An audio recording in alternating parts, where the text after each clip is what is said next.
당신을 사랑합니다. 그의 고백이 아직도 제 귓가에 맴돌고 60평생 한 번도 들어본 적 없는 그 말이 밤마다 제 꿈속에 찾아와 속삭입니다. 하필이면 그 사람한테서요. 30년을 원수처럼 지낸 옆집 남자, 한기철. 그런데 지금 저는 그의 침실에 앉아 있습니다. 떨리는 손으로 블라우스 단추에 손을 가져갔고 창밖의 달빛이 우리 둘만을 조용히 비추고 있었어요. 대체 어떻게 이런 일이 벌어진 걸까요? 그 모든 이야기를 처음부터 말씀드릴게요. 모든 게 시작된 건 작년 봄이었습니다. 저는 이 빌라 2층에서 혼자 살았어요. 남편을 잃고 8년이 흘렀죠. 외로웠냐고요? 물론 외로웠습니다. 하지만 인정하고 싶지 않았어요. 매일 아침이면 전쟁이 시작됐습니다. 바로 옆집 한기철 씨와의 전쟁이요. 그 사람과는 30년째 티격태격하며 지냈거든요. 아침 인사 대신 서로 눈을 흘기고 복도에서 마주치면 고개를 돌렸으며 쓰레기 배출 시간부터 주차 문제까지 싸우지 않은 날이 없었습니다. 어느 봄날 아침이었어요. 현관문을 열고 나가려는데 제 집 앞에 낡은 운동화 2켤레가 놓여 있었고 그것도 모자라 코를 찌르는 냄새까지 진동을 했습니다. 저는 인상을 찌푸리며 운동화를 들어 옆집 문을 두드렸어요. 한기철 씨가 문을 열었습니다. 잠옷 차림에 부스스한 머리였어요. 제가 운동화를 그의 얼굴 앞에 들이밀며 뭐 하는 거냐고 따졌죠. 그는 하품을 하며 대수롭지 않다는 듯 말했습니다. 바람 쐬라고 내놨다고. 복도가 넓은데 왜 그러냐고요. 복도가 넓으면 당신 신발 말리는 곳이냐고 소리쳤어요. 제 집 앞이 왜 당신 신발장이 되어야 하냐고요. 한기철 씨는 코웃음을 치며 제 화분도 복도를 차지하는 건 마찬가지라고 서로 양보하며 사는 게 이웃 아니냐고 말했습니다. 양보는 무슨 양보냐고, 일방적인 피해 아니냐고 맞받아쳤죠. 목소리가 점점 커졌어요. 아래층에서 조용히 하라는 고함이 들려왔습니다. 저는 화분을 들고 제 집으로 들어가며 문을 쾅 닫았어요. 거실 소파에 주저앉았습니다. 숨이 가빴어요. 손이 저도 모르게 주먹을 쥐고 있었죠. 화가 나서였는지 아니면 다른 이유였는지는 모르겠어요. 다만 그 사람과 싸우고 나면 늘 이렇게 뭔가 허전했습니다. 오후가 되자 빨래를 널러 옥상에 올라갔어요. 한기철 씨도 마침 거기 있었습니다. 저는 못 본 척하며 빨래를 털어줄에 걸기 시작했고 그도 저를 힐끗거리면서도 아무 말 없이 자기 빨래를 널었죠. 한참 후에 그가 먼저 입을 열었습니다. 아까는 미안하다고, 운동화는 치웠다고 했어요. 저는 고개도 돌리지 않고 알아서 하라고, 저는 상관없다고 퉁명스럽게 대답했죠. 한기철 씨가 한숨을 쉬었습니다. 왜 그렇게 차갑게 구냐고, 이웃인데 좀 잘 지내면 안 되냐고 물었어요. 저는 빨래를 턴 손을 멈췄습니다. 30년을 이렇게 살았는데 지금 와서 무슨 소리냐고, 당신이 먼저 시비를 걸어놓고 이제 와서 잘 지내자니. 앞뒤가 안 맞지 않냐고 따져 물었죠. 30년 전으로 거슬러 올라갑니다. 제가 이 빌라에 처음 이사 왔을 때 저는 새댁이었고 남편과 단둘이 시작하는 보금자리였으며 미래가 장미빛으로만 보이던 28배 젊은 아내였습니다. 옆집에는 한기철 씨가 혼자 살고 있었어요. 처음엔 그저 복도에서 마주치면 인사만 나누는 평범한 이웃이었습니다. 문제는 주차장에서 시작됐어요. 주차 구획선이 애매하게 그어져 있었는데 한기철 씨 차가 제 자리를 조금씩 침범하기 시작했죠. 저는 정중하게 말씀드렸습니다. 조금만 옆으로 대달라고요. 그런데 그가 퉁명스럽게 대답했어요. 선 밖으로 나간 것도 아니고 뭘 그러냐고, 예민하게 굴지 말라고 말했습니다. 예민한 게 아니라 불편하다고, 문을 열기 힘들다고, 다시 말했죠. 한기철 씨는 그럼 작은 차를 사라며 비웃듯이 말하고는 가버렸어요. 그날부터 우리는 서로를 견제하기 시작했습니다. 주차 문제에 이어 소음 문제가 터졌고 쓰레기 배출 시간으로 또 한바탕 싸웠으며 복도 청소는 누가 할 차례냐로 목소리를 높였죠. 사소한 모든 것이 전쟁터였고 하루도 평화로운 날이 없었습니다. 세월이 흘러 제 남편이 세상을 떠났습니다. 한기철 씨는 여전히 혼자였어요. 우리는 변함없이 티격태격했죠.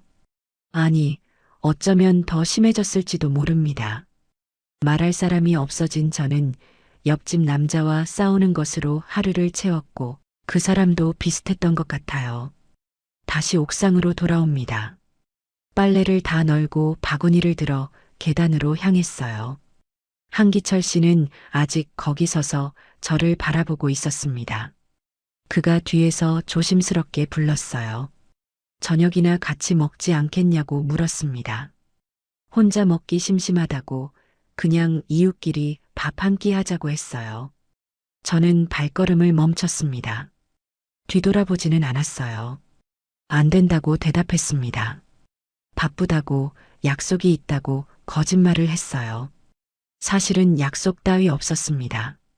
그냥 30년 원수한테 약해 보이기 싫었고 혼자 먹는 저녁이 외롭다는 걸 들키고 싶지 않았으며 무엇보다 그 사람과 마주 앉아 밥을 먹는다는 게 어색했거든요.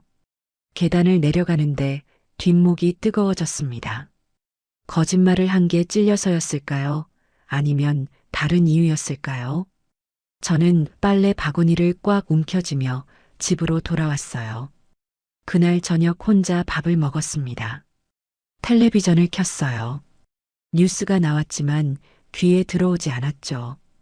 옆집에서 한기철 씨가 설거지하는 소리가 들렸습니다.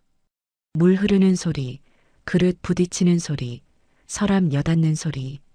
벽 하나를 사이에 두고 우리는 각자 혼자였어요. 저는 소파에 앉아 멍하니 벽을 바라봤습니다. 손이 저절로 올라가 벽을 쓸어내렸어요.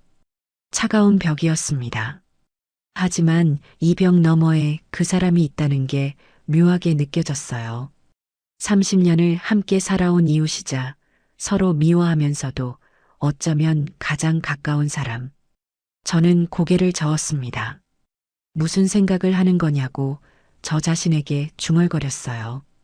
그날 밤 침대에 누웠지만 잠이 오지 않았습니다. 천장만 하염없이 바라봤어요. 한기철 씨 얼굴이 떠올랐습니다. 투덜거리는 표정, 화난 눈빛, 하지만 어딘가 쓸쓸해 보이는 뒷모습. 왜 저 사람은 평생 혼자 사는 걸까요? 결혼도 안 하고 가족도 없이요. 외롭지 않을까요? 아니, 외로우니까 아까 저녁같이 먹자고 했겠죠. 저는 이불을 끌어안았습니다. 다음 날 아침 현관문을 열고 나가는데 옆집 문도 열렸어요. 한기철 씨와 마주쳤습니다. 눈이 마주쳤어요. 저는 먼저 고개를 돌리고 계단을 내려갔죠. 인사도 없이요.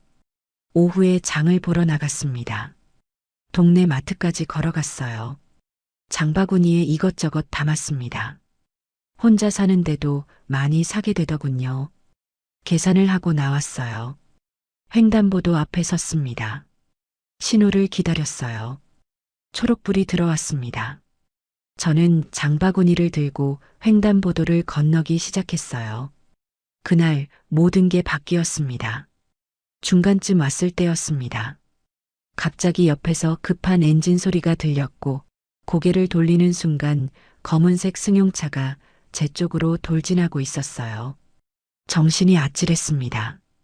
다리가 땅에 박힌 듯 움직이지 않았고 입은 벌어졌지만 비명조차 나오지 않았으며 손에 들린 장바구니만 덜컹거리며 흔들렸어요. 귤이 우르르 쏟아져 나가 아스팔트 위를 굴렀죠. 차가 바로 눈앞까지 왔습니다. 저는 눈을 꽉 감았어요. 이대로 끝나는 건가 라는 생각이 스쳤죠. 그때 누군가 제 팔을 거칠게 잡아당겼습니다. 몸이 옆으로 확 쏠리며 아스팔트 바닥에 넘어졌고 차가 바로 옆을 스쳐 지나가는 바람에 머리카락이 휘날렸어요. 급브레이크 소리가 귀를 찢었습니다. 바닥에 쓰러진 채 숨을 헐떡였어요. 귀가 멍했습니다. 팔꿈치가 쓰라렸고 무릎도 까진 것 같았죠. 하지만 살아 있었어요. 누군가 제 어깨를 붙잡았습니다. 괜찮냐고, 다친 데 없냐고 물었어요. 목소리가 떨리고 있었습니다. 저는 그 목소리를 알고 있었어요. 고개를 들었습니다. 한기철 씨였어요.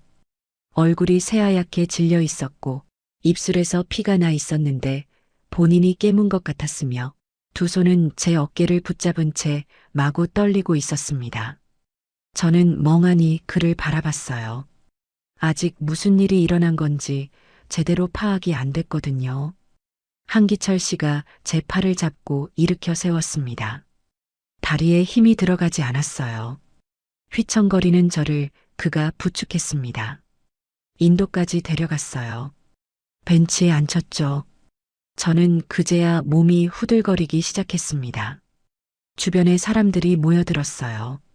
누군가 괜찮냐고 물었고 다른 사람은 신고했다며 구급차가 곧 온다고 말했으며 차 운전자는 어디 갔냐는 소리도 들렸습니다. 한기철 씨는 제 손을 꽉 잡고 있었어요. 괜찮다고, 이제 괜찮다고 계속 중얼거렸습니다. 하지만 그의 목소리는 전혀 괜찮지 않았어요. 손에서 땀이 배어 나왔고 숨소리는 거칠었으며 눈동자가 흔들리고 있었습니다. 저는 그의 손을 내려다봤어요. 주름진 손이었습니다. 하지만 따뜻했어요. 30년 만에 처음 잡아본 그의 손이었죠. 저는 그 손을 놓지 않았습니다. 구급차가 도착했어요.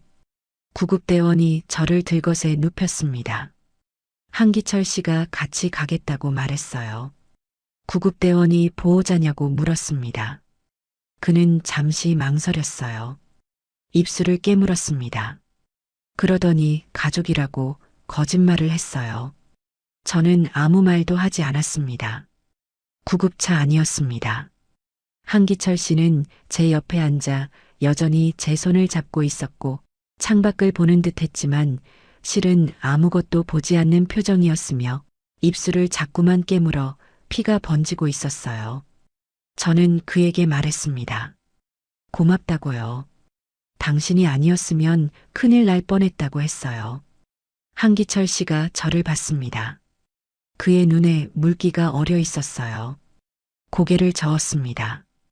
당연한 거라고, 누구라도 그랬을 거라고 말했죠. 하지만 저는 알고 있었어요. 그가 마트 앞을 지나간 건 우연이 아니었다는 걸요. 우리 집 반대 방향이었거든요. 혹시 절 따라온 걸까요? 아니면 정말 우연이었을까요? 저는 더 묻지 않았습니다. 병원에 도착했습니다. 응급실로 실려 들어갔어요. 의사가 이곳저곳을 진찰했고 다행히 큰 부상은 없다고 했으며 찰과상과 타박상뿐이라고 말했습니다. 하루 정도 입원 관찰하는 게 좋겠다고 했어요. 뇌진탕 가능성도 있으니까요. 저는 고개를 끄덕였습니다. 한기철 씨가 내내 제 옆에 서 있었어요. 병실로 옮겨졌습니다. 간호사가 보호자 서류를 내밀었어요. 한기철 씨가 받아서 작성했습니다. 제 이름, 주소, 전화번호를 빈칸에 적어 내려갔어요. 저는 누워서 그를 지켜봤습니다. 서류를 쓰는 그의 옆모습이 보였어요. 입술을 꽉 다물고 있었고 손은 아직도 미세하게 떨렸으며 이마에 땀이 송글송글 맺혀 있었습니다. 서류를 다 쓰고 나서 그가 제 침대 옆 의자에 앉았어요. 한참을 말이 없었습니다. 저도 말을 꺼내지 못했어요. 어색한 침묵이 흘렀습니다. 그가 먼저 입을 열었습니다. 정말 다행이라고, 큰일 날 뻔했다고 말했어요. 저는 작게 대답했습니다. 고맙다고, 살려줘서 고맙다고요. 한기철 씨가 고개를 저었습니다. 당연한 거라고, 누구라도 그랬을 거라고 또 말했어요. 하지만 목소리가 갈라졌습니다. 저는 그를 가만히 바라봤어요. 저녁 무렵이 됐습니다. 한기철 씨는 계속 병실에 있었어요. 까지 않냐고 물었습니다. 집에 가서 쉬라고 했죠. 그는 고개를 저었습니다. 괜찮다고, 조금 더 있겠다고 말했어요. 그러면서 창밖을 봤습니다. 노을이 지고 있었어요. 간호사가 저녁 식사를 가져왔습니다. 한기철 씨가 일어나 받았어요. 제 앞에 상을 차려줬습니다. 숟가락을 제 손에 쥐어줬어요. 천천히 먹으라고, 급하게 먹지 말라고 말했습니다. 저는 밥을 떠먹었어요. 입맛이 없었지만 몇 숟가락 먹었습니다. 한기철 씨가 계속 저를 지켜보고 있었어요. 다 먹고 나서 그가 물티슈를 건넸습니다. 입 닦으라고요. 저는 받아서 입가를 닦았어요. 그리고 다시 고맙다고 말했습니다. 오늘 여러 번 고마웠다고요. 당신 아니었으면 지금 이렇게 있지도 못했을 거라고 했어요. 한기철 씨가 저를 똑바로 봤습니다. 표정이 진지했어요. 그러더니 갑자기 화를 냈습니다. 왜 차도 제대로 안 보고 건너냐고, 정신이 어디 팔려 있었냐고, 조금만 늦었으면 어쩔 뻔했냐고 소리쳤어요. 저는 깜짝 놀랐습니다. 갑자기 왜 화를 내는지 몰랐거든요. 당황해서 아무 말도 못하고 그를 바라봤어요. 한기철 씨의 목소리가 점점 커졌습니다. 다시는 그러지 말라고, 조심해서 다니라고 소리쳤어요. 손으로 머리를 쥐어뜯었습니다. 저는 그때 알았어요. 화가 아니라는 걸요. 걱정이었습니다. 진심 어린 걱정이었어요. 화를 내는 척하며 감추고 있었지만 그의 목소리는 떨리고 있었고 손은 주먹을 쥐었다 폈다 반복하고 있었으며 눈가가 붉어져 있었습니다. 제 목구멍이 막혔어요. 30년을 원수처럼 지낸 사람이 저를 걱정하고 있었습니다. 아니, 어쩌면 30년 내내 걱정했는지도 모르겠어요. 저는 조용히 대답했습니다. 알겠다고, 조심하겠다고요. 다시는 그러지 않겠다고 말했어요. 한기철 씨가 한숨을 길게 내쉬었습니다. 어깨가 축 처졌어요. 의자에 다시 앉았습니다. 얼굴을 손으로 감쌌어요. 한참을 그러고 있었습니다. 저는 그를 가만히 지켜봤어요. 밤이 깊어졌습니다. 간호사가 들어와 소등 시간이라고 알려줬어요. 한기철 씨는 여전히 자리를 뜨지 않았습니다. 보호자 침대를 펴고 누웠어요. 저한테 자라고 했습니다. 자기는 여기서 자겠다고요. 저는 고맙다고 말했어요. 그가 고개만 끄덕였습니다. 불이 꺼졌습니다.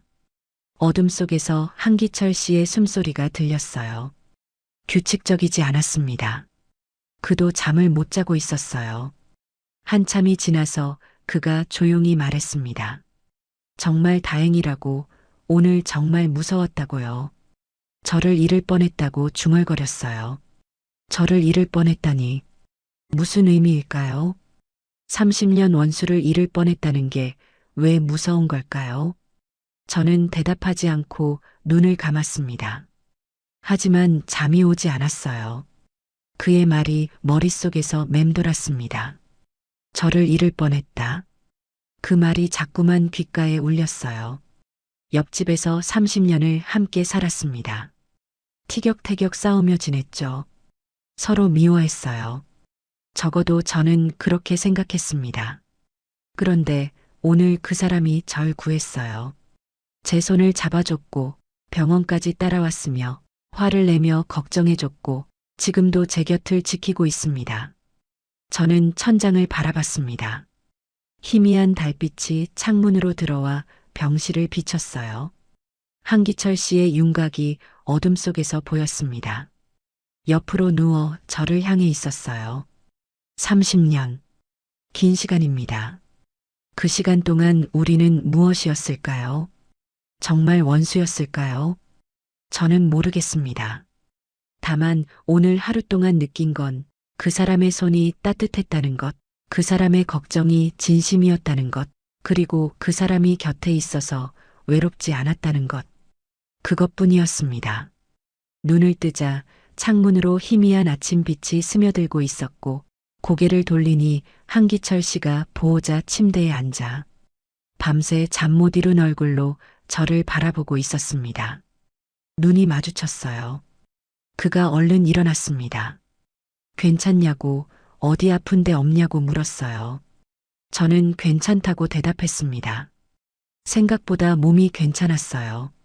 팔꿈치와 무릎이 쓰라렸지만 참을만 했고 머리도 맑았으며 어지럽거나 메스꺼운 증상은 없었습니다. 간호사가 들어와 체온과 혈압을 쟀어요. 이상 없다고 했습니다. 의사 회진 후에 퇴원 가능하다고 말했죠. 한기철 씨가 안도의 숨을 길게 내쉬었습니다.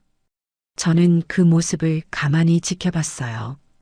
어깨가 풀리며 축 처지는 게 보였고 주먹을 쥐었던 손이 천천히 펴졌으며 이마에 손을 갖다 대고 한참을 그러고 있었습니다. 밤새 얼마나 긴장했을까요? 아침 식사가 나왔습니다. 한기철 씨가 상을 받아 제 앞으로 밀어줬어요. 국그릇 뚜껑을 열어줬고 뜨거우니 천천히 먹으라고 말했으며 물컵에 물을 따라줬습니다. 밥을 먹는데 그가 창밖을 보고 있었어요.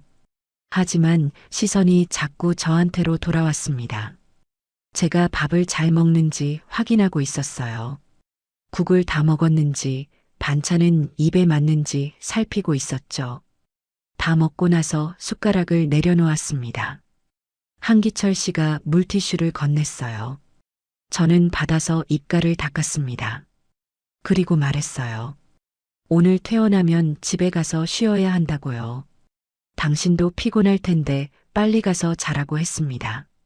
한기철 씨가 고개를 저었어요. 괜찮다고, 집에 가도 할 일 없다고 말했습니다. 의사가 회진을 왔어요.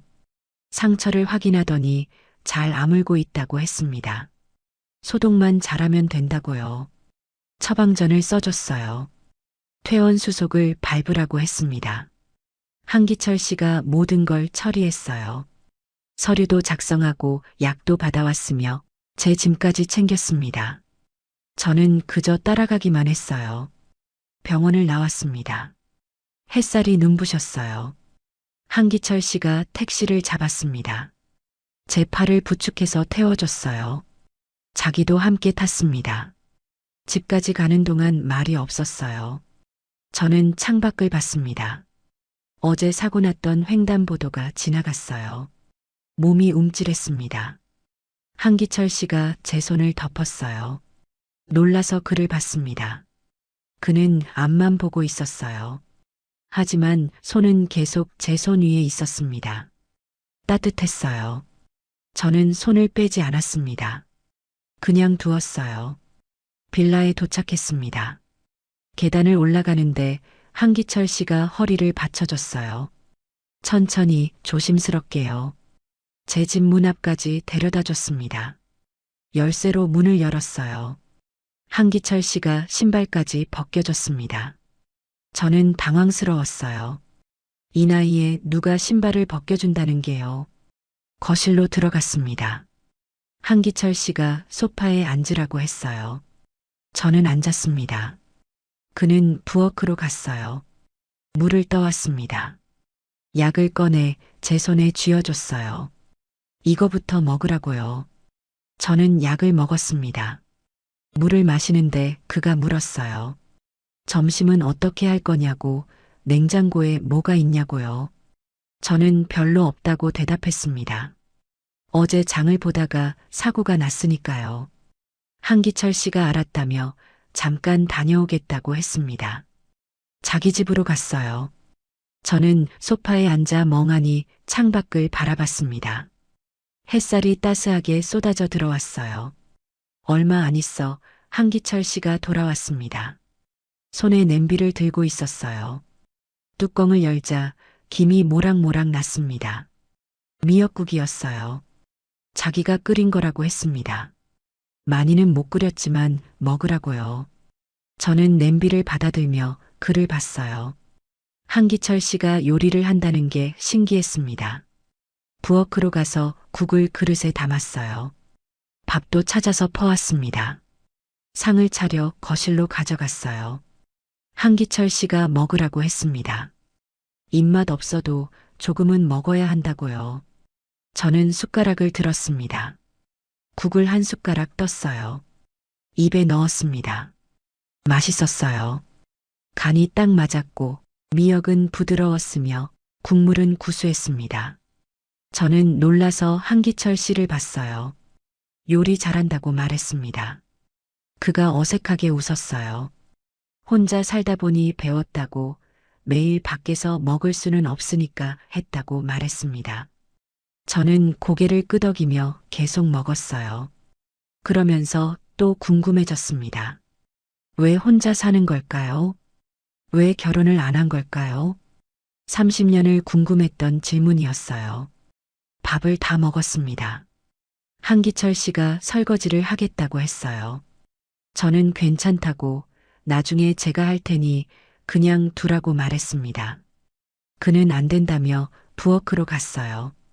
설거지하는 소리가 들렸습니다. 물 흐르는 소리, 그릇 부딪히는 소리. 어젯밤 혼자 제 집에서 벽 너머로 들었던 그 소리였어요. 하지만 지금은 달랐습니다.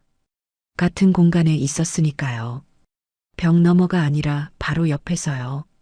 저는 소파에 기대어 눈을 감았습니다. 이상하게 마음이 편안했어요. 설거지를 마치고 나온 한기철 씨는 손을 닦으며 말했습니다. 이제 쉬라고, 아프면 언제든 부르라고요. 자기는 옆집에 있으니까요. 그리고 가려고 했어요. 저는 그를 불렀습니다. 한기철 씨라고요. 그가 돌아봤어요. 뭐냐고 물었습니다. 고맙다고 말했습니다. 어제부터 오늘까지 정말 정말 고맙다고요. 당신 아니었으면 어떻게 됐을지 모르겠다고, 이렇게까지 챙겨줄 줄 몰랐다고 했어요. 한기철 씨가 아무 말 없이 저를 봤습니다. 한참을요. 입술을 달싹였어요. 뭔가 말하려는 것 같았습니다. 그러더니 갑자기 화를 냈어요. 고맙긴 뭐가 고맙냐고, 조심성 없이 길을 건너서라고요. 정신 똑바로 차리고 다니라고 소리쳤습니다. 다시는 그런 일 없게 하라고요. 저는 멍하니 그를 봤습니다. 또 화를 내는군요. 하지만 이번에도 알 수 있었어요. 진짜 화가 아니라는 걸요. 한기철 씨의 주먹이 꽉 쥐어져 있었습니다. 턱선에 힘이 들어가 있었고 목소리는 높았지만 갈라져 있었으며 눈가가 다시 붉어지고 있었어요. 무언가 참고 있는 것 같았습니다. 화를 내는 척하며 다른 감정을 감추고 있었어요. 저는 조용히 대답했습니다. 알겠다고, 조심하겠다고요. 한기철 씨가 한숨을 길게 쉬었습니다. 어깨가 축 처졌어요. 그리고 아무 말 없이 현관으로 갔습니다. 신발을 신었어요. 문을 열었습니다. 나가기 직전 뒤를 돌아봤어요. 저와 눈이 마주쳤습니다. 뭔가 말하려는 것 같았어요. 입술이 움직였습니다. 하지만 결국 아무 말도 안 했어요. 그저 푹 쉬라고만 했습니다. 문을 닫고 나갔어요. 발소리가 멀어졌습니다. 옆집 문 열리는 소리가 들렸어요. 닫히는 소리도 들렸죠. 저는 소파에 앉아 현관문을 바라봤습니다. 한참을요. 가슴 한쪽이 이상했어요.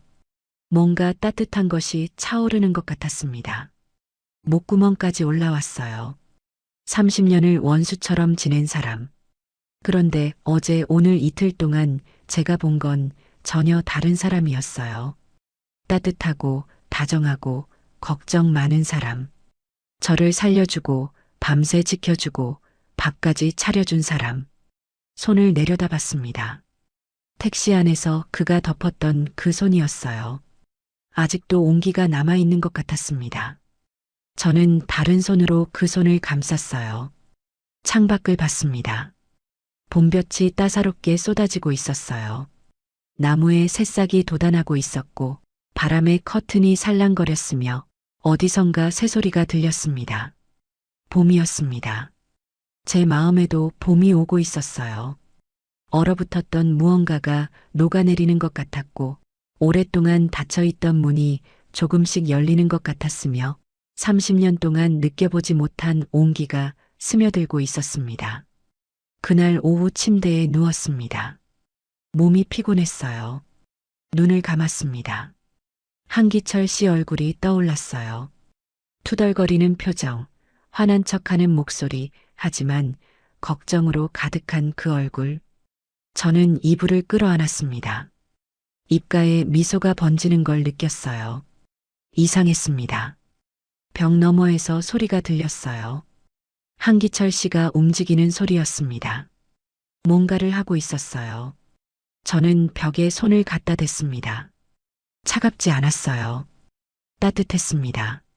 30년을 사이에 두고 살았던 이 벽이 지금은 우리를 이어주는 것 같았어요. 잠이 들었습니다. 편안한 잠이었어요.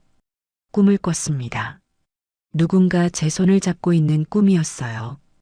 따뜻한 손이었습니다. 그 다음 날 아침 일찍 문을 열었습니다. 복도에 화분을 내놓으려던 참이었어요. 옆집 문도 열렸습니다. 한기철 씨였어요. 눈이 마주쳤습니다. 그가 먼저 물었어요. 괜찮냐고, 어디 아픈 데 없냐고요. 저는 괜찮다고 대답했습니다. 한기철 씨가 고개를 끄덕이며 계단을 내려갔어요. 신문 가지러 간다고 했습니다.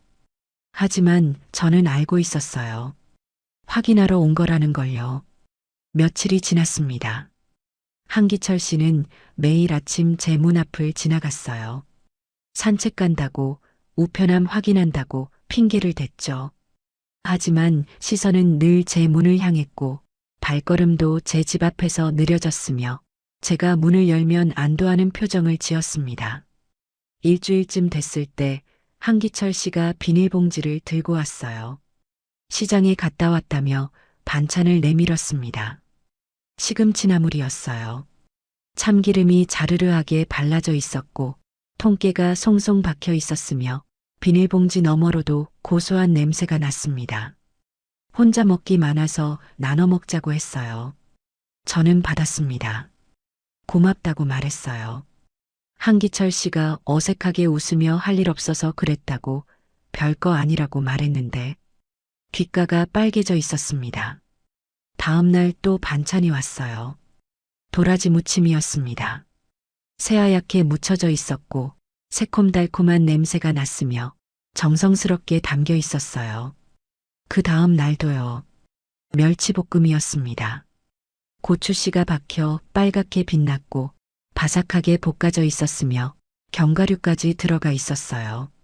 한기철 씨는 매번 핑계를 댔습니다. 많이 해서 남아서 버리기 아까워서라고요. 하지만 저는 알고 있었어요. 절 위해 일부러 만든 거라는 걸요.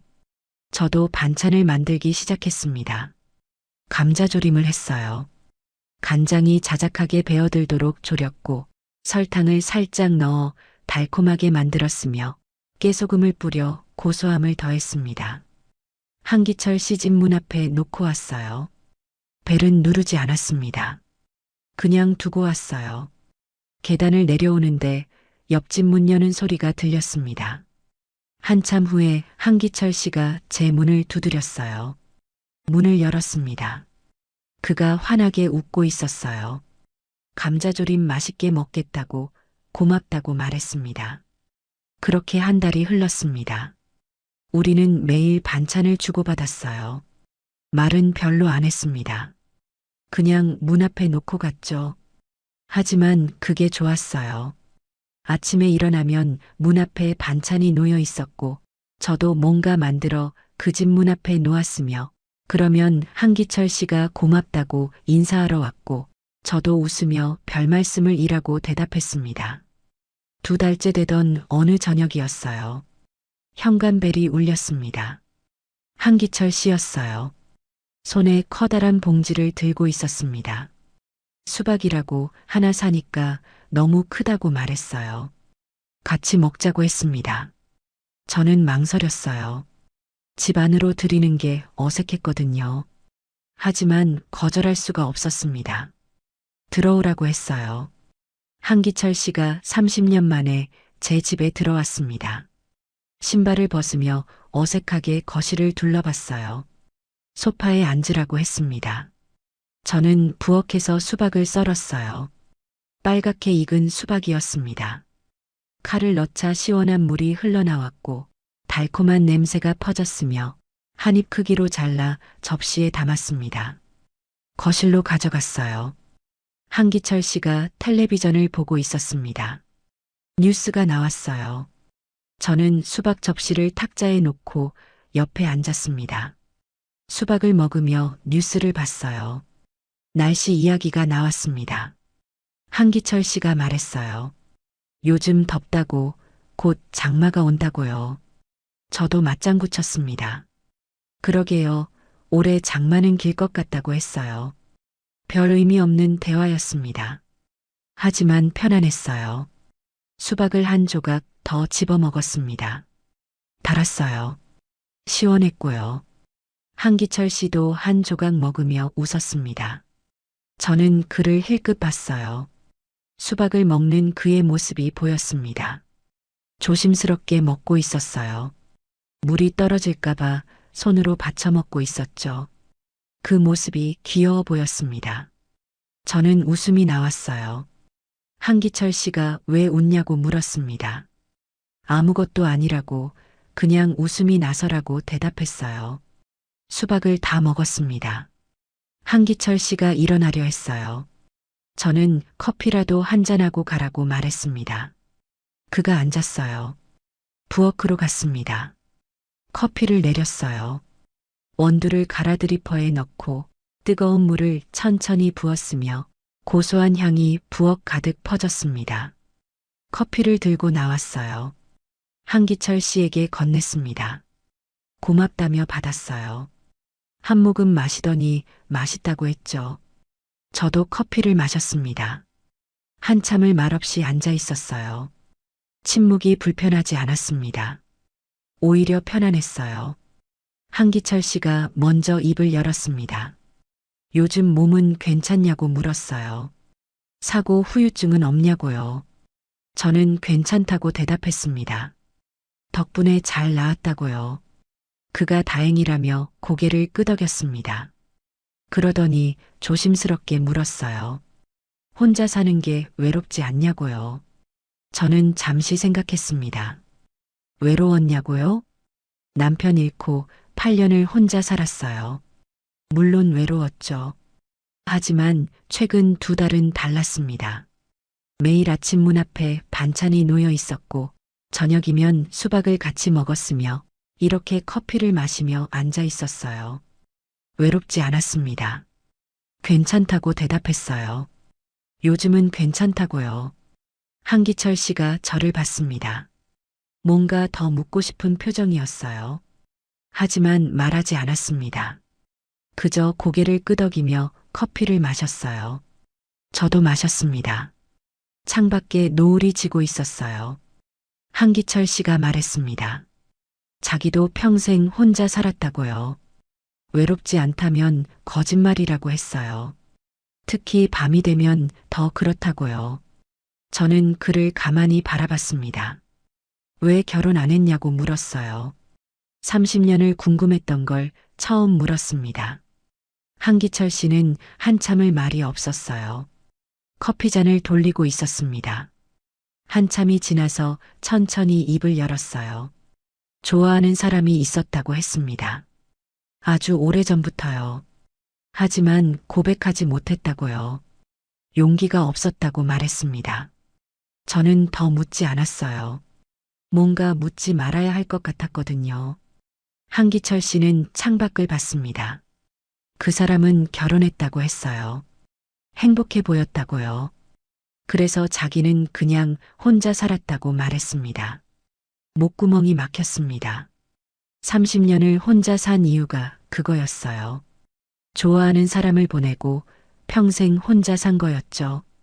저는 뭐라 위로해야 할지 몰랐습니다. 그저 커피를 마셨어요. 한기철 씨도 마셨습니다. 침묵이 흘렀어요. 하지만 무겁지 않았습니다. 한기철 씨가 쓸쓸하게 웃었습니다. 옛날 이야기라고 신경 쓰지 말라고 했어요. 그러면서 일어났습니다. 이제 가봐야겠다고요. 현관까지 배웅했습니다. 신발을 신는 그를 봤어요. 등이 조금 굽어 있었습니다. 혼자 산 세월의 무게일까요? 조심히 들어가라고 말했습니다. 한기철 씨가 고개를 끄덕였어요. 문을 나가려다 멈췄습니다. 뒤돌아봤어요. 저를 한참 바라봤습니다. 뭔가 하고 싶은 말이 있어 보였어요. 입술이 움직였습니다. 하지만 결국 말하지 않았어요. 그냥 잘 자라고만 했습니다. 문을 닫고 나갔어요. 저는 문 앞에 서 있었습니다. 한참을요. 한기철 씨의 이야기가 머릿속에 맴돌았어요. 좋아하는 사람, 고백 못한 사람, 평생 혼자 산 사람. 어떤 마음으로 살아왔을까요? 매일 그 사람을 생각하며 살았을까요? 침대에 누웠습니다. 잠이 오지 않았어요. 벽 너머 한기철 씨 집이 조용했습니다. 그도 잠 못 자고 있을까요? 저는 벽에 손을 갖다 댔습니다. 30년을 미워했던 사람인 줄 알았어요. 하지만 지금은 달랐습니다. 그 사람의 외로움이 보였고, 그 사람의 상처가 느껴졌으며, 그 사람의 따뜻함이 제 마음에 스며들고 있었습니다. 한기철 씨 생각을 하면 입가에 미소가 번졌어요. 그가 반찬을 가져올 때면 하루가 시작되는 것 같았고, 그가 웃으면 저도 웃게 됐으며, 그가 슬퍼 보이면 저도 가슴 한쪽이 아팠습니다. 이게 뭘까요? 60평생 처음 느끼는 감정이었어요. 남편과는 달랐습니다. 남편은 조용한 사람이었거든요. 말이 적었고 표현도 서툴렀으며 사랑한다는 말도 거의 안 했습니다. 하지만 나쁜 사람은 아니었어요. 성실했고 가족을 책임졌죠. 그런데 한기철 씨는 달랐습니다. 표현을 많이 했어요. 매일 안부를 물었고 반찬을 만들어 왔으며 걱정을 숨기지 못했고 웃을 때는 환하게 웃었습니다. 저는 이불을 끌어안았어요. 무서웠습니다. 이 감정이 커지는 게요. 통제할 수 없을 것 같았어요. 하지만 동시에 기대도 됐습니다. 내일 또 그를 볼 생각이에요. 문 앞에 놓인 반찬을 볼 생각에, 복도에서 마주칠 생각에, 그의 웃는 얼굴을 볼 생각에 설렜습니다. 눈을 감았어요. 한기철 씨 얼굴이 떠올랐습니다. 투덜거리는 표정, 화난 척하는 목소리, 하지만 다정한 그 사람. 저는 베개에 얼굴을 묻었어요. 이 나이에 이런 마음이 들다니. 그날 밤 이후로 사흘이 지났습니다. 한기철 씨는 평소처럼 반찬을 가져왔어요. 하지만 뭔가 달랐습니다. 말이 적어졌어요.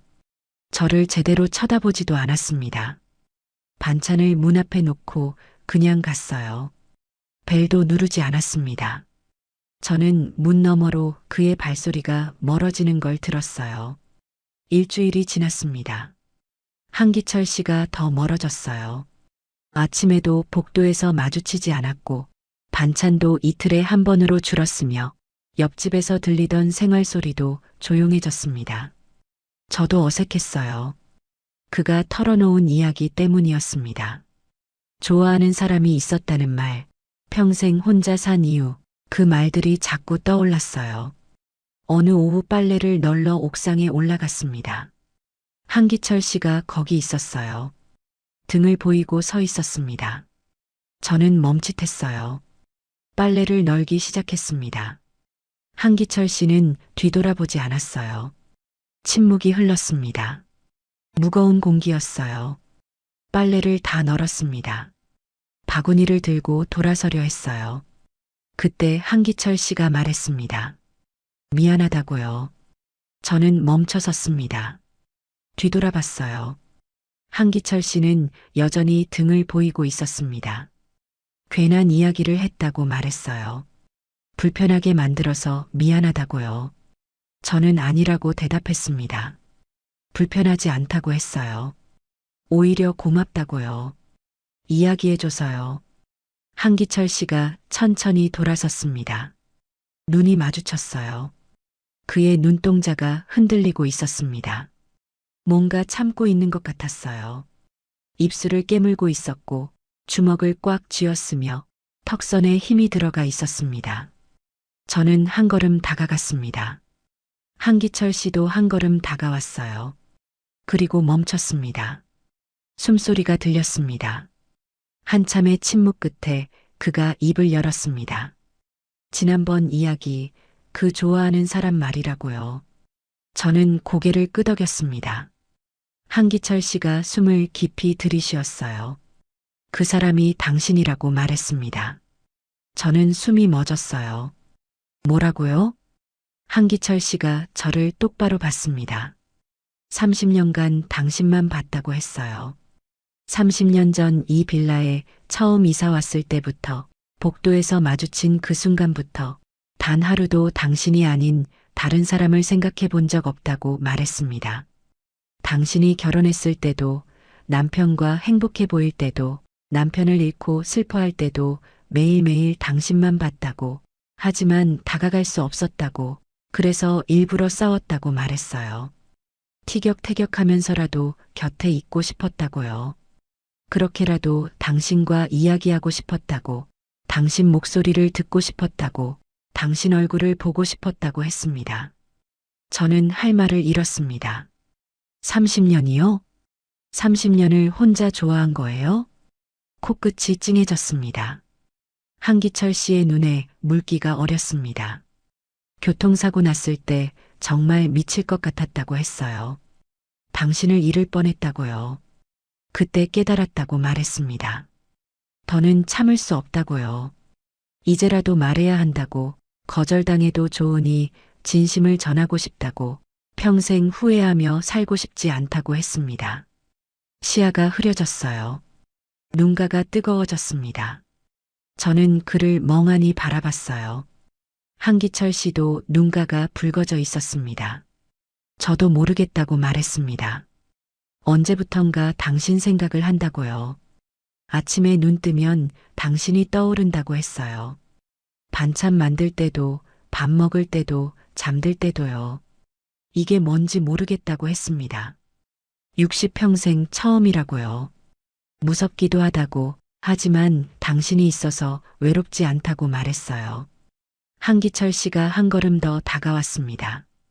저와 한 뼘도 안 되는 거리였어요. 그가 조심스럽게 손을 뻗었습니다. 제 뺨을 감쌌어요. 따뜻한 손이었습니다. 거칠었지만 다정했고 주름져 있었지만 온기로 가득했으며 혼자 살아온 세월이 묻어 있었습니다. 60평생 이런 마음은 처음이라고 말했어요. 무섭기도 하다고요. 하지만 당신과 함께라면 괜찮을 것 같다고, 이 나이에 새로운 시작을 할 수 있을 것 같다고 했습니다. 한기철 씨가 물었습니다. 나이가 뭐가 중요하냐고요. 사랑하는 마음에 나이가 무슨 상관이냐고, 지금이라도 늦지 않았다고 말했어요. 저는 울면서 웃었습니다. 정말 그렇다고, 나이가 뭐가 중요하냐고 대답했어요. 한기철 씨 눈에서도 눈물 한 방울이 흘러내렸습니다. 그가 저를 껴안았어요. 30년 만의 포옹이었습니다. 따뜻했어요. 너무 따뜻했습니다. 그의 심장 박동 소리가 들렸어요. 빠르게 뛰고 있었습니다. 제 것도 마찬가지였어요. 우리는 한참을 그렇게 안고 있었습니다. 말이 필요 없었어요. 그저 서로의 온기만으로 충분했습니다. 30년의 외로움이 녹아내리는 것 같았고, 얼어붙었던 마음이 봄볕에 녹는 것 같았으며, 오랫동안 닫혀있던 문이 활짝 열리는 것 같았어요. 한기철 씨가 저를 살짝 떼어놓았습니다. 얼굴을 마주봤어요. 그의 눈빛이 간절했습니다. 손이 제 뺨을 다시 감쌌어요. 천천히 얼굴을 가까이 했습니다. 저는 눈을 감았어요. 입술이 닿았습니다. 부드러웠어요. 따뜻했고 조심스러웠으며 다정했습니다. 온몸에 전율이 흘렀어요. 60평생 처음 느끼는 설렘이었습니다. 첫 키스 같았어요. 아니, 진짜 첫 키스였습니다. 이렇게 마음이 뛰는 키스는 처음이었거든요. 남편과는 달랐어요. 저는 한기철 씨를 꽉 붙잡았습니다. 키스가 끝났습니다. 한기철 씨가 제 이마에 자기 이마를 댔어요. 숨소리가 뒤섞였습니다. 그가 속삭였어요. 사랑한다고요. 30년을 기다렸다고, 이제 당신을 놓지 않겠다고, 평생 함께하고 싶다고 말했습니다. 저도 속삭였습니다. 저도요라고. 저도 사랑한다고, 당신과 함께하고 싶다고 대답했어요. 한기철 씨가 환하게 웃었습니다. 행복한 웃음이었어요. 저도 웃었습니다. 우리는 다시 껴안았어요. 옥상에서 내려왔습니다. 손을 잡고요. 주름진 손과 손이 꼭 맞물려 있었습니다. 계단을 내려가는 내내 놓지 않았어요. 복도에 섰습니다. 각자 집 앞이었어요. 한기철 씨가 저를 봤습니다. 들어가기 싫다는 표정이었어요. 저도 마찬가지였습니다. 그가 조심스럽게 물었어요. 오늘 저녁 같이 먹지 않겠냐고요. 자기 집에서요. 저는 고개를 끄덕였습니다. 그래요, 라고 대답했어요. 한기철 씨의 얼굴이 환해졌습니다. 그럼 1시간 후에 오라고 했어요. 준비하겠다고요. 저는 웃으며 알겠다고 했습니다. 각자 집으로 들어갔어요. 문을 닫았습니다. 거울을 봤습니다. 얼굴이 빨개져 있었어요. 입가에는 미소가 번져 있었고 눈빛은 반짝이고 있었으며 마치 20살 처녀 같았습니다. 이 나이에 이런 표정을 짓다니. 저는 볼을 만졌어요. 뜨거웠습니다. 옷장을 열었어요. 뭘 입어야 할지 고민했습니다. 한참을 고르다가 남색 블라우스를 꺼냈어요. 제일 예쁜 옷이었습니다. 샤워를 했어요. 머리도 감았습니다. 로션을 발랐어요. 향수도 살짝 뿌렸습니다. 거울을 보며 옷매무새를 고쳐 입었어요. 립스틱을 발랐습니다. 연한 핑크색이었어요. 얼굴이 조금 환해 보였습니다. 손이 저도 모르게 떨렸어요. 이 나이에 뭐 하는 짓인가 싶었습니다. 하지만 멈출 수가 없었어요. 설렜거든요. 진심으로요. 시계를 봤습니다. 약속 시간이 됐어요. 숨을 깊이 들이쉬었습니다. 거울 속 제 모습을 마지막으로 확인했어요. 문을 열고 나갔습니다. 한기철 씨 집 문 앞에 섰어요.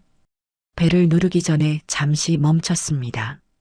심장이 두근거렸어요. 벨을 눌렀습니다. 문이 열렸어요. 한기철 씨가 서 있었습니다. 깔끔한 셔츠를 입고 있었어요. 다림질 자국이 선명했고 머리도 단정히 빗었으며 면도도 깨끗이 했고 손에는 꽃 한 송이를 들고 있었습니다. 카네이션이었어요. 저한테 건넸습니다. 당신한테 주고 싶었다고, 예쁘다고 말했어요. 저는 웃으며 받았습니다. 고맙다고요. 우리는 서로를 바라봤어요. 아무 말도 하지 않았습니다. 그저 웃었어요. 한기철 씨가 손을 내밀었습니다. 저는 그 손을 잡았어요. 집 안으로 들어갔습니다. 식탁에 음식이 차려져 있었어요. 삼겹살을 구워놓고 김치찌개를 끓이고 상추를 한 장씩 씻어놨으며 깍두기는 아삭하게 썰어져 있었고 심지어 촛불까지 켜져 있었습니다. 저는 눈가가 뜨거워졌어요. 한기철 씨가 얼마나 정성을 들였는지 보였거든요. 그가 의자를 빼주었습니다. 저는 앉았어요.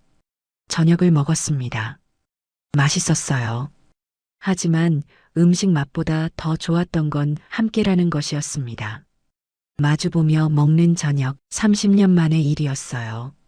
아니, 30년 동안 한 번도 없었던 일이었습니다. 우리는 늘 싸웠으니까요.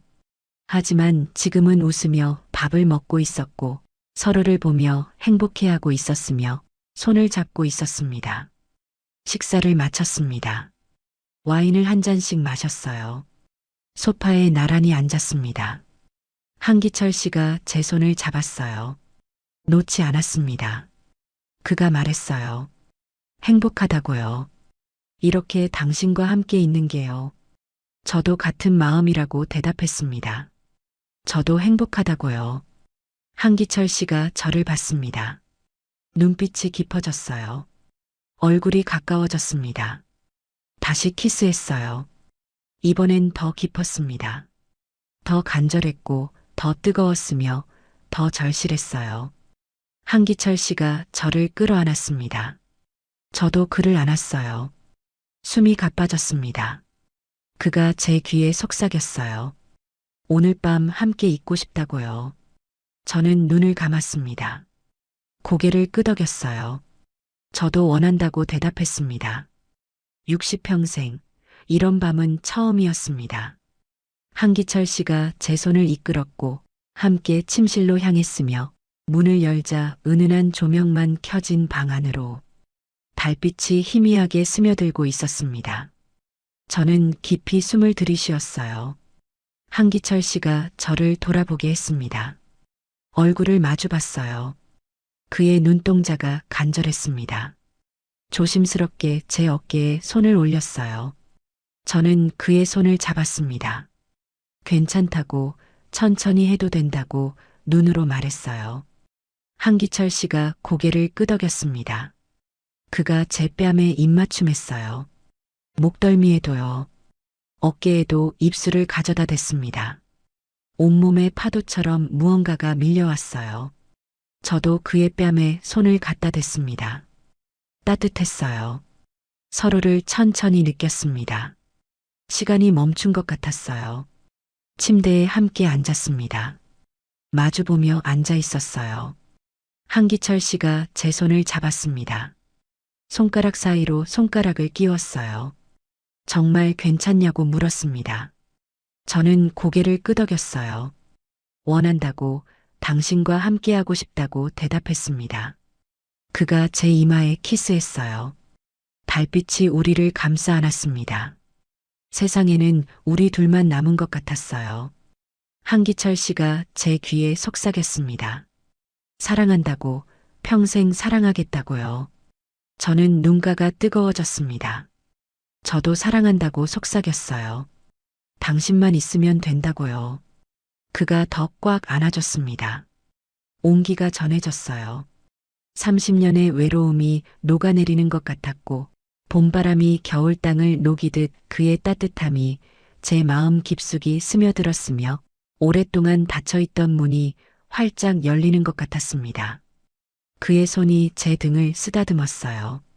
천천히 부드럽게요. 저도 그의 등에 손을 올렸습니다. 피부를 통해 온기가 느껴졌어요. 숨소리가 뒤섞였습니다. 심장 박동 소리가 들렸어요. 같은 리듬으로 뛰고 있었습니다. 우리는 하나가 되어가고 있었어요. 시간이 천천히 흘렀습니다. 서로를 느끼며 함께였어요. 60평생 처음 느끼는 온전한 사랑이었습니다. 몸과 마음이 하나가 되는 것 같았어요. 창밖의 달빛만이 우리를 조용히 지켜봤습니다. 밤이 깊어갔고 별들이 반짝였으며 바람이 커튼을 살랑거렸습니다. 한기철 씨의 품 안에 안겨 있었어요. 머리를 그의 가슴에 기댔습니다. 심장 소리가 들렸어요. 저를 위해 뛰는 심장이었습니다. 그가 제 머리카락을 쓰다듬었어요. 천천히 부드럽게요. 저는 눈을 감았습니다. 이 순간이 영원했으면 좋겠다고 생각했어요. 얼마나 지났을까요? 그가 조심스럽게 물었습니다. 후회하지 않냐고요. 저는 고개를 저었어요. 전혀요 라고 대답했습니다. 오히려 이제야 산 것 같다고 말했어요. 60년을 살았지만 진짜 사는 건 지금부터라고요. 한기철 씨가 웃었습니다. 저도 웃었어요. 함께 웃으며 안고 있었습니다. 밤이 더 깊어갔어요. 우리는 말없이 서로를 느꼈습니다. 창밖에서 바람 소리가 들렸어요. 봄바람이었습니다. 따뜻한 바람이 커튼을 흔들었고 꽃향기가 창틈으로 스며들었으며 새로운 계절이 시작되고 있었어요. 한기철 씨의 품에서 잠이 들었습니다. 평생 가장 편안한 잠이었어요. 꿈을 꿨습니다. 행복한 꿈이었어요. 눈을 떴을 때 아침이었습니다. 창문으로 햇살이 쏟아져 들어왔어요. 한기철 씨가 옆에 누워 저를 보고 있었습니다. 웃고 있었어요. 잘 잤냐고 물었습니다. 저는 고개를 끄덕였어요. 평생 가장 잘 잤다고 대답했습니다. 그가 제 이마에 키스했어요. 일어나 옷을 입었습니다. 한기철 씨가 커피를 내렸어요. 함께 식탁에 앉았습니다. 아침 햇살을 받으며 커피를 마셨어요. 이제 어떻게 하냐고 물었습니다. 한기철 씨가 웃었어요. 당연히 계속 함께 있어야죠. 라고 대답했습니다. 결혼까지 하고 싶다고요. 저는 놀라서 그를 봤습니다. 진심이냐고 물었어요. 한기철 씨가 제 손을 잡았습니다. 당연하다고 30년을 기다렸는데요. 이제 하루도 떨어지고 싶지 않다고 말했습니다. 저는 코끝이 찡했어요. 좋다고 대답했습니다. 저도 원한다고요. 한기철 씨가 환하게 웃었습니다. 일어나서 저를 안아 올렸어요. 빙글빙글 돌렸습니다. 둘이서 웃었어요. 60이 넘은 나이에 이런 짓을 하다니. 하지만 행복했습니다. 나이가 뭐가 중요한가요? 사랑이 있으면 됐어요. 며칠 후 이웃들에게 알렸습니다. 우리가 사귄다고요. 사람들이 깜짝 놀랐어요. 30년을 싸우던 두 사람이라고 믿을 수 없다는 표정들이었습니다. 복도에서 아주머니들이 수군거렸어요. 갑자기 사귄다고? 나이가 몇인데 저러는 거래? 창피하지도 않은가 봐. 라는 소리가 들렸습니다. 저는 귀를 막고 싶었어요. 하지만 한기철 씨가 제 손을 꽉 잡아줬습니다. 신경 쓰지 말라고, 우리가 행복하면 되는 거라고, 남들이 뭐라든 상관없다고 말했어요. 그래도 사람들은 대부분 축하해줬습니다. 좋은 일이라고, 이제라도 행복하라고요. 저희는 고맙다고 인사했어요. 손을 꼭 잡고 함께요. 한 달 후 혼인신고를 했습니다. 구청에 함께 갔어요. 서류를 작성했습니다. 도장을 찍었어요. 이제 정식 부부가 됐습니다. 한기철 씨가 제 손에 반지를 끼워줬어요. 작은 금반지였습니다. 저도 그의 손에 반지를 끼워줬어요. 주름진 손에 반지가 반짝였습니다. 한기철 씨가 웃었어요. 저도 웃었습니다. 우리는 구청 앞에서 사진을 찍었어요. 집은 한기철 씨 집으로 정했습니다. 제 집은 정리했어요. 짐을 옮겼습니다. 30년을 벽 하나 사이에 두고 살다가 이제는 한 집이 됐어요. 새로운 일상이 시작됐습니다. 아침에 함께 일어났어요. 함께 커피를 마셨습니다. 함께 장을 봤어요. 함께 요리하고, 함께 먹고, 함께 웃었습니다. 저녁에는 소파에 나란히 앉아 텔레비전을 봤어요. 한기철 씨가 제 어깨를 안아줬습니다. 저는 그의 품에 기댔어요. 밤이 되면 함께 잠자리에 들었습니다. 서로를 안고 잤어요. 때로는 사랑을 나눴습니다. 60이 넘었어도 사랑은 여전했어요. 계절이 바뀌었습니다. 봄이 지나고 여름이 왔어요. 그리고 가을이 찾아왔습니다. 나뭇잎이 물들었어요. 어느 가을 저녁 한기철 씨와 공원을 산책했습니다. 단풍이 아름다웠어요. 빨강, 노랑, 주황빛 잎들이 바람에 흩날렸고 낙엽을 밟으며 걸었으며 벤치에 앉아 노을을 봤습니다. 손을 꼭 잡고 있었어요. 한기철 씨가 말했습니다. 당신과 함께라서 인생이 아름답다고요. 60년을 살았지만 진짜 인생은 지금부터라고 했어요. 저는 고개를 끄덕였습니다. 저도 그렇다고 대답했어요. 노을이 아름다웠습니다. 붉게 물든 하늘이 우리를 비췄어요. 황혼이었습니다. 하지만 우리에겐 끝이 아니었어요. 새로운 시작이었습니다. 가장 아름다운 시작이었어요. 한기철 씨가 제 어깨에 키스했습니다. 저는 그의 손을 더 꽉 잡았어요. 30년의 원수가 평생의 사랑이 됐습니다. 늦었지만 괜찮았어요. 지금이 가장 완벽한 타이밍이었으니까요. 집으로 돌아왔습니다. 함께 저녁을 먹었어요. 함께 설거지를 했습니다. 함께 소파에 앉아 차를 마셨어요. 그리고 함께 침실로 들어갔습니다. 오늘 밤도 당신 품에서 잘 겁니다. 내일 아침도 당신 얼굴을 보며 일어날 거예요. 앞으로의 모든 날들이 그럴 겁니다. 60평생 혼자였지만 이제는 아니에요. 당신이 있으니까요. 평생 함께할 사람이 있으니까요. 창밖에 달이 밝았습니다. 한기철 씨가 저를 안아줬어요. 따뜻했습니다. 저는 눈을 감았어요. 행복한 미소를 띠고 잠들었습니다.